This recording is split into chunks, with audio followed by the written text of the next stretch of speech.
Notre équipe travaille sur les matériaux de demain en essayant de répondre aux enjeux sociétaux. Donc, on va essayer de faire des matériaux à partir des ressources renouvelables, donc biosourcées, biodégradables et durables. Donc, le projet Smart Tech a été créé en mettant en commun les compétences des 6 partenaires. C'est un projet anglo-normand qui souhaite remettre en valeur le textile dans ces 2 régions-là, en partant sur des textiles intelligents. On essaye de mettre au point un prototype de pansement antibactérien sans antibiotiques, en s'affranchissant de résistances bactériennes inhérentes à ce type de traitement. Jusqu'à présent, on prend beaucoup d'antibiotiques pour éviter le développement d'infections. Et à cause de ça, les bactéries peuvent muter et devenir plus résistantes. Donc le but serait de poser ce pansement qui soit capable de donner des coups de soleil aux bactéries, empêcher leur développement et éviter l'utilisation d'antibiotiques.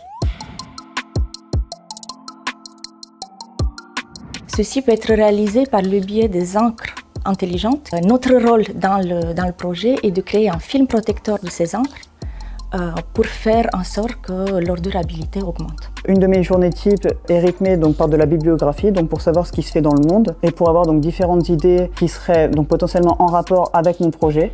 Par la suite, l'idée est d'expérimenter ces idées au laboratoire. Après avoir obtenu ce produit à base d'huile végétale modifiée, nous allons observer le comportement de notre produit au niveau de ses propriétés mécaniques, physico-chimiques et thermiques. Nous sommes plusieurs à développer les matériaux polymères, mais chacun part de matériaux différents. Donc pour ma part, je pars de petites molécules qui soient extraites des plantes ou des arbres. Puis je les assemble comme on assemblerait un collier de perles afin de créer une chaîne de polymères. Ce projet technologique pourrait permettre à la région normande d'acquérir une sorte d'acquis technologique. Il y a finalement 2 impacts majeurs.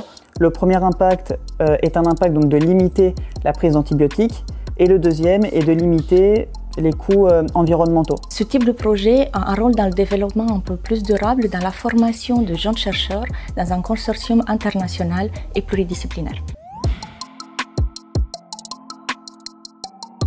J'ai décidé de faire de la recherche, tout d'abord évidemment parce que je suis très intéressée par le fait d'apprendre des nouvelles choses tous les jours, d'essayer de travailler sur des problématiques actuelles et essayer d'améliorer un petit peu le quotidien. Je fais de la recherche parce que j'aime la liberté qu'elle m'octroie en fait.